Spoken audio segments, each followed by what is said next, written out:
Yet the carefully cultivated life Eleanor was leading had still involved planning another birthday party for her eldest unmarried daughter. Every conversation, every shared secret, and every hug therefore felt suddenly tainted by this gigantic omission. The fairy lights, which had seemed so magical, now felt like a horrible con.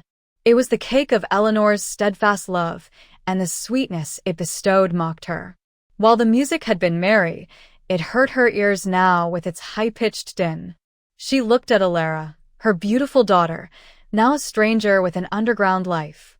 Not only had the world tipped over, it had broken.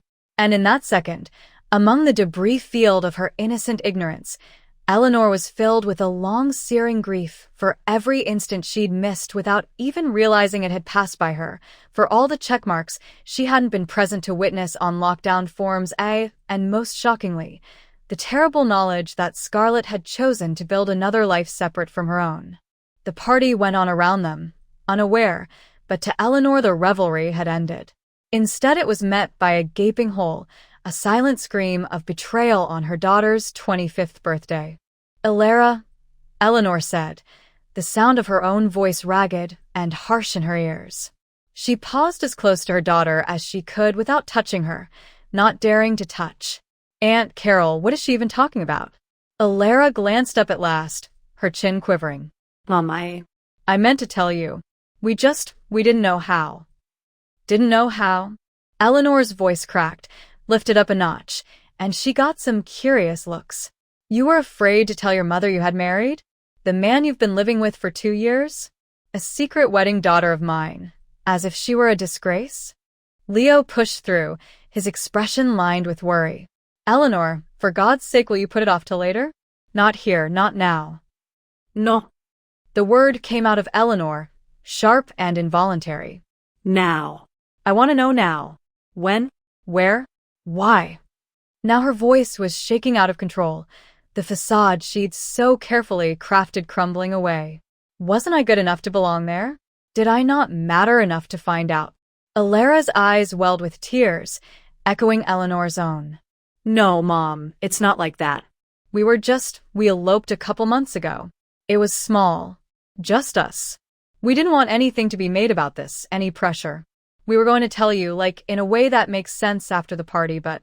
She lapsed, looking miserably at Aunt Carol, who was by this point attempting to shrink into the woodwork. "A few months ago," Eleanor calculated quickly, which would also mean that Alara had been a wife for weeks, for months even. A minute one in Lady Abergill's office, or the days she'd spent with Eleanor after they found out. "Alara said you had a simple ceremony. So reasonable these days, right? But I tell her she should even have invited her family, those few closest to her." Eleanor became aware of nothing else. She heard only her daughter. Alara's usually open face had gone pale, like a deer caught in headlights. Her frightened, wide eyes flicked to Eleanor, then back to Carol, then over to Leo, who had a hand on Alara's arm, and there was desperation in his eyes. "Aunt Carol," Alara started to speak in hushed voice, "it's not that good." "Oh, nonsense, dear. You're married, aren't you? It's wonderful. Why, when I heard..." Carol went on, completely oblivious to the destruction she was causing all around her. But Eleanor did not listen to the conclusion. Her mind was a welter of incredulity and an onrush of pain. "Married." Her daughter, her only child. "Married." And she, Eleanor, her mother, the woman who had fed her and gloried in her and fretted about each breath she took, she had not known. She hadn't been there. She hadn't even been told. The cold, insidious numbness began to course through her veins. The twinkling sectorial surround her melanced into stripes of pain. The laughter mocked her, champagne bubbles popped silent indictments. Her heart, once over-brimming with joy, now felt like a broken vase never meant to carry anything other than its jagged shards of sorrow. She dashed on instinct away from Alara. Her daughter spotted her, and her eyes were brimming with an apology that could not be more desperate. "The moment I discovered my daughter was married, at a birthday party." The garden air was rich with the smell of honeysuckle and the raucous sound of Alara's 25th birthday party. Eleanor had been in control of every detail, The fairy lights that twinkled like captured stars, the artisanal cake piled to look like a stack of vintage books, Alara's passion, and a thoughtfully crafted playlist that balanced nostalgia and modern beats. As she watched her radiant daughter in a sapphire dress laugh with the easy grace she had honed over the past quarter-century, maternal pride filled her heart. Beside her was Leo, Alara's 2-year boyfriend, a gentle man with soft eyes whom Eleanor had come to tolerate, if not fully appreciate. Eleanor, wand in hand and glass of lukewarm champagne in the other, drifted through the guests who were mingling around them, absorbing the good cheer. She reacquainted herself with old friends, reminisced about Alara's childhood accidents, and allowed herself the luxury of dreaming. A wedding, maybe in a few years? A family of her own for Alara?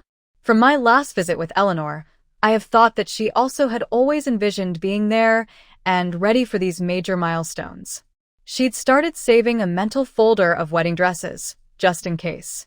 She lingered at the buffet table, admiring the spread, when a voice broke through the soft murmur of talk, loud and bright. "Alara, darling. And this is your handsome husband, Leo. How wonderful to meet the two of you as Mr. and Mrs." The words struck Eleanor like a blow, a physical, unexpected smack to the gut. The world, so recently a bubble with life and heat, flipped over as if on an axis, becoming a wash of gray. Husband?